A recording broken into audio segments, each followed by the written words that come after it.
Bonjour, nous sommes dans une série où nous étudions ensemble ce qu'est un disciple de Jésus-Christ. En somme, ce que c'est d'être chrétien et de croire en lui et de le suivre.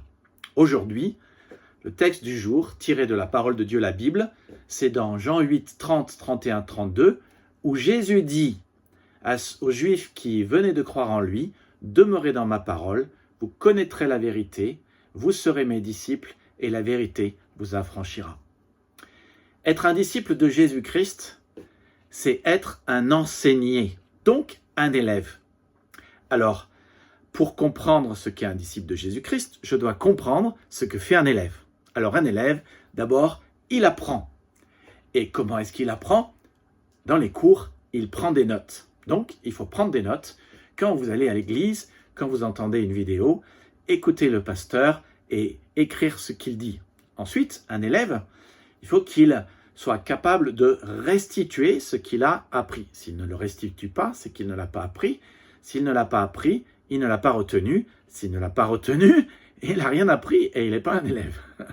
Donc, pour restituer, d'abord, il faut pouvoir réviser à la maison. Il faut relire ce que vous avez noté du message le dimanche, noter ce que vous avez entendu au moment de la prédication de la parole de Dieu. Et puis, après, une fois que vous l'avez retenu, il y a 2 tests pour savoir si vous l'avez retenu. Premièrement, est-ce que vous êtes capable de le partager avec quelqu'un? Deuxièmement, est-ce que vous êtes capable de l'appliquer? Si vous êtes capable de le partager avec quelqu'un et de le redire dans votre copie, en élève, ou de le redire à quelqu'un d'autre, c'est bien la preuve que vous l'avez retenu. Et si vous êtes capable de le mettre en pratique, c'est bien la preuve que vous ne le maîtrisez pas simplement avec la tête, mais aussi avec le cœur, avec les lèvres, avec les mains. Donc, comment est-ce que je sais si je suis un disciple de Jésus-Christ? Eh bien, si j'apprends de Jésus, pas si je l'écoute, pas si je l'entends, pas si je viens à l'étude biblique, mais si j'apprends de lui et est capable de le restituer. Comment est-ce que je sais si j'apprends de Jésus? Eh bien, si je m'attache à ce qu'il a dit et si je le retiens, comme Hébreux 2.1 le dit, c'est pourquoi nous devons d'autant plus nous attacher aux choses que nous avons entendues, de peur que nous soyons emportés loin d'elles. Pourquoi? Parce que ce sont les paroles du Christ et les paroles du salut. Et comment est-ce que je sais si j'ai appris les choses que j'ai entendues? Eh bien, si je les mets en pratique. Les principes du Christ ne sont pas théoriques. Il dit la vérité vous affranchira. Donc il y a bien une question de pratique. Ce sont des principes de vie à vivre. Donc si je les mets en pratique et si je les partage. Si je les ai appris, je les maîtrise.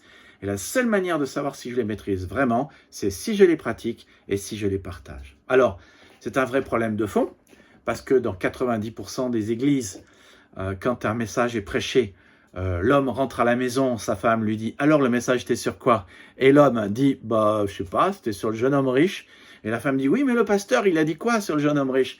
Et l'homme répond « Bah, t'as qu'à ouvrir le texte et puis le lire. » On oublie 95% de ce qu'on a entendu après 3 jours. C'est pour ça que beaucoup de chrétiens n'avancent pas.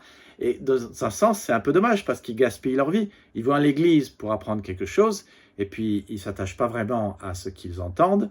Ils ne l'écrivent pas et du coup, ils ne le maîtrisent pas. Ils ne peuvent pas le réviser parce que ce n'est pas écrit.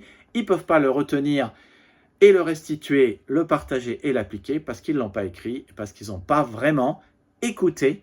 Donc, je veux vous encourager, munissez-vous d'un petit livre, d'un petit livret, d'un petit cahier, d'un stylo 4 couleurs et chaque fois que vous apprenez des choses à l'église, notez-les, puis ensuite révisez-les dans votre culte personnel.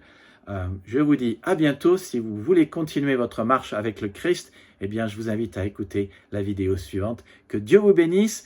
Rejoignez-nous à unenouvelleenglise.fr/trouver. Nous sommes à Torcy et nous accueillons avec joie tous ceux qui nous visitent. Que Dieu vous bénisse et à bientôt.